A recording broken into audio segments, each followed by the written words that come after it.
know when it comes to how to land your first full-time contract in the AFL as a strength and conditioning coach. We're discussing my journey in the AFL and how I worked in the VFL to get my apprenticeship and get my work experience, and how that led to internships in an AFL club and ultimately a couple of full-time roles. What I've learned from the podcast, we've had heaps of guests in a varied, all the roles from high performance manager, strength and power coach, rehab coach, sports scientist, assistant S&C. So I'll discuss the key findings and themes and trends from the guests we've had on the show, as well as important skill sets that I think you can start to develop at the lower level and while you're doing your degree, and of course qualifications to have a ticket to the dance, so to speak. So if you're not qualified, if you've only got your Cert 3 and 4 as a personal trainer and you're working at a studio and you want to work in the AFL, there's some minimum standard qualifications to be able to, earn the right to start working in the AFL or any elite sport, really. But we'll get straight into it and then hang around at the end. We've got a couple of big podcast episodes launching this week, as well as a new Academy plyometric drill series that I've just uploaded in our Academy membership. And of course, I'm going to give a free workout this time around power development, rate of force development, how you can really improve your explosive, specifically for things like fend-offs on the field. So if you're a footballer and you want to improve your fend-off ability, stick around for the end and I'll provide that workout. Or if you're a coach working with footballers and you want to learn some of my favorite drills for improving explosive upper body power, then stick around. But we'll go straight into it. Firstly, you've got to have an understanding of what are the roles. So what are the opportunities to work in the AFL? So as it stands at the moment, and it hasn't changed a hell of a lot over the last sort of 10 years, you're typically going to have your head of fitness, high performance manager, also known as, who sits as the boss of the department. They're the real focus on in terms of understanding what the coaches and how the football team needs to be able to play, and then also coordinating the medical, physical performance team, as well as support staff. So things like sports psych, dietitian, and even your sports scientists and potential data analytics. So they coordinate all of that to be able to support the players and make sure if the information is filtered and relevant to what the players need at that time. Then you've got your strength and power coach, i.e. your head weights coach. So their main role is to design the strength and power program for the squad. They lead the gym sessions, so they're the lead coach on the gym floor. And generally they'll also have some assistant roles they might be running warm-up on field sessions. They could be helping out on game day with rotations. So there's also some assistant roles that goes in that, helping out with rehab. But typically their lead role is in the gym. And making sure the players are strong and powerful and mitigating injuries. Then you've got a rehab coach, which is the role that I'm currently in. Every club might have a different format. Some clubs might just have one rehab person in the role. At Melbourne, we've got two. So we've got a rehab coach and I'm a strength and conditioning coach. Then we've got a rehab physio. So we work together with our team to facilitate the program for those that are injured in bringing them back to performance. Other clubs may only have one, so they might have a physio that's the rehab coordinator and does both the S&C and the physio side. Other programs might just have a strength and conditioning coach, so they lean on the medical team to be able to give them the information and then facilitate the session. So there's different models there. Obviously, if you're at a club or you're working to work at a club that has the model where there's only one, and that happens to be a physio, that's one less job as a strength and conditioning coach that you can work at the club. So take that into account. Then you've got your assistant strength and conditioning coach. Typically, they're managing either the AFLW program, their women's program, or the VFL men's. And then they're an assistant in the men's program. So it's a lot of contact hours, great for developing your craft because you're seeing a lot, you're helping out a lot, but also you don't have huge amount of responsibility with the most important players necessarily in terms of programming and coaching them. You're typically working with younger players, helping them with their technique, So it's a nice, safe entry into the role. I did that at Hawthorn, and I also did for my first year at Melbourne. So yeah, great role, lots of hours. Because you're working both either with the women or with the and the men's program, or in my case, I was looking after the VFL program at Box Hill Hawks and Casey Demons. And then during the day, you're with either when I was at Hawthorn or I was with Melbourne. And then if your data is your go, technology, really good with things like Power BI and Excel, then the sports science role might be an avenue that you look down to. So realistically, there's high performance manager, 1, 2, 3, 4, 5 roles there. Some clubs only 4. And then if you only see yourself as a strength and conditioning coach, really you've got the high performance role, the strength role, and the rehab coach and assistant. So there's 4 roles. And that's if your club has a rehab coach that's an S&C in the role. Sometimes there might only be 3 strength and conditioning coaches at each club. You've got 18 clubs. You can see there that there's not a lot of jobs. And usually when those jobs are filled, people stay in them for a couple of years. So there's not a lot of opportunities every year, and it's very, very competitive. So you need to make sure you're really developing yourself, you're working hard and getting better every day and applying important skills. So I would say coaching would be number 1, making sure you're pretty clear on your coaching philosophy when it comes to power development. How do you cues change from plyometrics to max strength development with the slower strength activities? Your conditioning prescription, how's your coaching change when you're running a high speed session compared to a sprint session, max velocity exposure compared to agility, having a database and tracking record of your frameworks in terms of progressions in the gym, with your squat patterns, hinge patterns, pull, press, rotational exercises, injury mitigation exercises, your hamstring work. Make sure you got proximal exercise database, distal hamstring database, eccentric exercises, isometric, isotonic. So all these things start taking a record for, and you can just fine tune it with your mentors, and as you gain more experience in applying the knowledge and the science in your craft and seeing what works and how it all fits together, and to make sure the sessions flow. Social connection is really, really important. All football clubs that I've worked at, which really have been 3, the Caulfield Grammarians in the VAFA, Box Hill Hawks, and then and Hawthorn, and then Casey Demons and Melbourne Footy Club. They're all really value having fun and enjoying the time that you're there, and making sure that everyone's having a good time, because it's a long preseason and it's a long competitive season. So from a connection piece, making sure that you're personable, that you're connecting with those that are in front of you, and you've got good social skills to be able to build that relationship. Technology is ever growing in terms of its need, and depending on the program you're in, some will be highly objective, some will be more on the subjective side.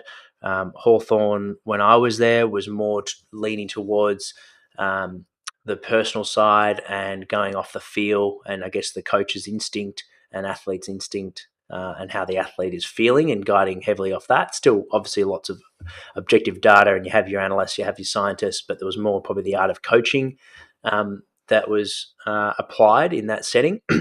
Whereas at Melbourne, we're highly objective, still obviously value the subjective side and the feel and gut instinct, but we make sure that we're really objective in our prescription, and that we've got a clear plan in place for that athlete, whether it be rehab, main group, and whatever it might be. So technology that you need to be adverse with and have a good understanding with would be force plates, the VOLD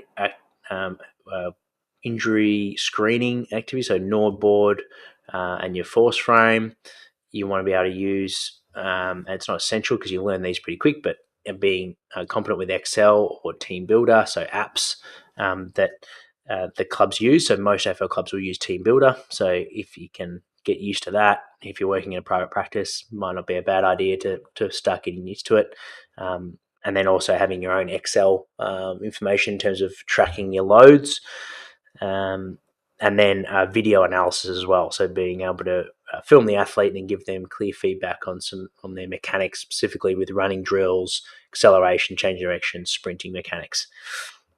Then from a programming point of view, key responsibilities will be from conditioning, so making sure you're adverse with how to improve aerobic capacity, how to improve repeat speed endurance, regular exposure to max velocity, and change of direction work, and then being able to fit that in all together with also wrestling and combat work. So it's a pretty chaotic game. You've got to be able to understand the game, be able to work with the coaches to create session plans. Obviously, in the gym, you need to be able to complement the strength and power program. Has to complement the field program. So having a good understanding of uh, was it more an extensive base session, more high speed sprint distance, or was it more intensive with your accelerations, decelerations? Was it a mix of the two? What was the volume of the session? How that might adjust your programming for the strength and power program? Because typically for footballers will do their gym post field. However, there is a bit of a shift where you might be doing a bit of power development and some speed work before you do your field session. Then you do your more injury mitigation and strength exercises post your slower activities. But programming in the gym, you need to be competent at, and of course, return to play. Injuries like hamstrings, groins, calves, shoulders are areas that you need to be well experienced in and be able to take an athlete from working with the physio and the medical team early days to the point where you're working with the coaches and the athlete to return them back to how they play the game, so understanding the sport and the demands of their role. So they're the key programming aspects: rehab, strength and power, conditioning, making sure you're getting experience in leading those different roles, so you really are a generalist early on in your career. Qualifications: a Bachelor of Sports Science degree is the minimum. As I mentioned before, like, to be able to have a ticket to the dance, you absolutely have to have that as a bare minimum. Most full-time staff members will have their Masters of High Performance. My journey was a little bit different. So I did PT, personal training, for a good 6-7 years, running my own business. Then I did my Bachelor of Sports Science while working at Caulfield Grammarians and leading their strength and conditioning program for a full preseason season. And then on the second year, did the preseason, and then volunteered at Box Hill Hawks to be able to get the foot in the door at an elite club and at a volunteer basis. So while I was doing my sports science degree, it was later on in my career. So I had good coaching experience in the gym, but my coaching experience on the field was limited to 1.5 years at a football club. So being able to work at Box Hill Hawks, I've been able to build up my rehab experience, assisting with the rehab, build my strength and power for football specifically, that population, and more importantly, leading group warm-ups, group conditioning sessions with squads up to, in preseason, you might have 60 athletes. So being able to really lead a large group of athletes and coordinate those sessions with the coaching staff is really, really important experience. I then got my first full-time job as an assistant strength and conditioning coach with Hawthorn, where you lead the men's program VFL and you assist during the day. So I finished my degree, got that role, did that for a couple of years. Then COVID happened. That role was made redundant. Started to prepare like a pro. And then also started my master's. I thought that was a good opportunity to do my master's online at Deakin University of High Performance Sport. So for me, I'd already had a full-time role in the sport. So you can get a full-time role if you're probably going to have to work at the feeder club to be able to get that assistant role. And that is a possibility. However, typically, especially if you're competing for a role in the market and you don't have a connection with people that are working there and you haven't got work experience working in the club like an internship, you'll probably need a master's, I would suggest, to be able to stand up against the competition. Hence why I did my master's a bit later on. And then the other qualification and avenue that people take is getting a PhD and doing that at a sporting club like an AFL club, where the PhD will pay you anywhere between 20 or so grand. The club may pay around the same. So you're on that part-time wage, you're getting your degree while applying your trade, and you've got a foot in the door in an AFL club getting great experience. So that can be the other avenue if you want to have a point of difference, have a PhD on a specific topic relevant to something that you're passionate about. You're going to get a foot in the door at an elite setting. It's good full-time experience and exposure, and you're getting enough, I guess, to survive from a financial point of view with the PhD payment as well as the club. As I mentioned with my journey, it was more down the avenue of volunteering early days. So you're giving up your time to gain the experience. VFL was back then was a development program, so I looked after the development players that weren't playing VFL on the weekend. That led to more a senior role where you're looking after the main group, the VFL program with their weights, strength and power program, and assisting the rehab. And then I was lucky enough to get an internship where I volunteered 3 days a week at Hawthorn Football Club for a year. And then on the fourth year, while working the VFL, was when the first full-time role was offered, that assistant strength and conditioning coach. Did that for 2 years. The second half of the second year was made redundant due to COVID. Had a year out of sport, worked at Iron Edge, which is a gym company, managing their and leading their program for everyday people, and then took on a part-time role at Casey Demons and Melbourne Football Club, where you assist the strength and power program, and then you lead the VFL program. Did that for a year, and then I'm now in my current full-time role where I'm just with the AFL men's program in the rehab strength and conditioning program. So as I mentioned at the start, there's high performance, there's strength and power, there's rehab coach, there's assistant. Of the four, I've done two, the assistant and this rehab coach.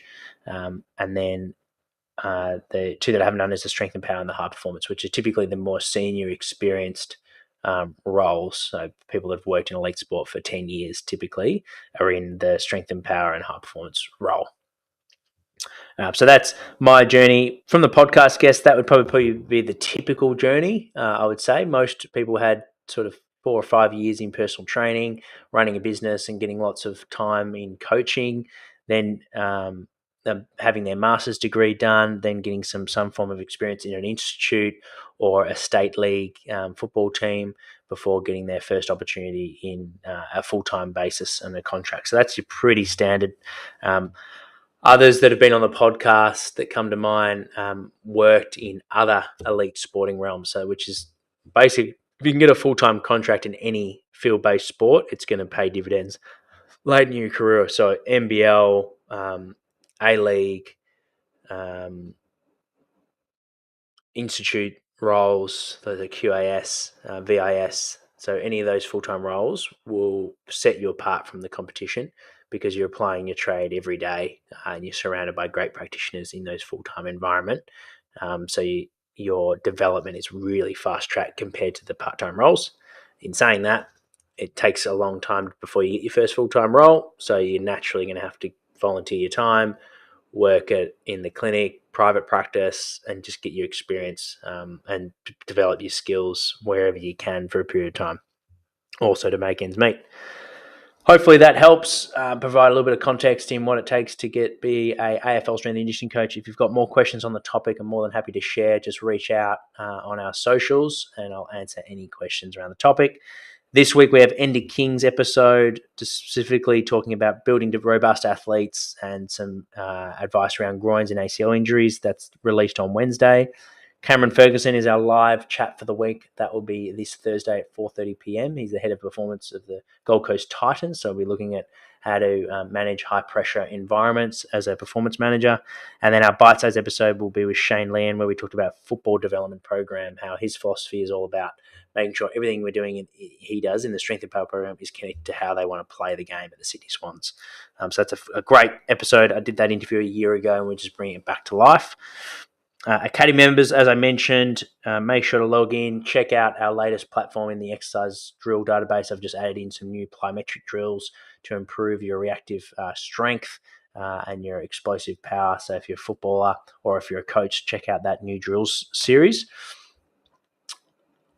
And we will have the workout. It's a contrast workout. So by contrast, we're just making the most of active, really using your potentiation when it comes to trying to maximize your neural drive. So we want to do a slow, heavy lift, like for fend off ability. We want to do something like a pin press, where you're doing a short range of motion and you're lifting as heavy as you can for anywhere between 3 and 5 reps.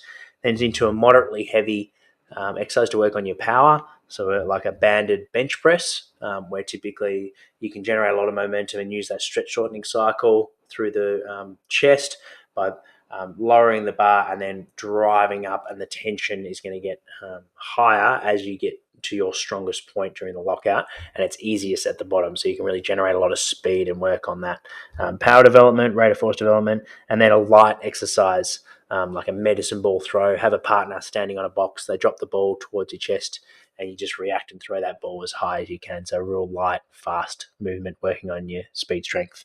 So I have those three. Some of my favorite exercises to choose from: the banded speed bench. So I talked about the landmine partner throws, where you throw the landmine and a partner catches it and they lower it back down to you. A Smith machine bench throws, med ball rotational throws. So you can check out our power playlist on YouTube for all demonstrations on these exercises. Thank you for tuning in to this weekly update. Look forward to seeing you during the week with that interview with Cameron Ferguson, and I'll see you next week as well for our weekly update show.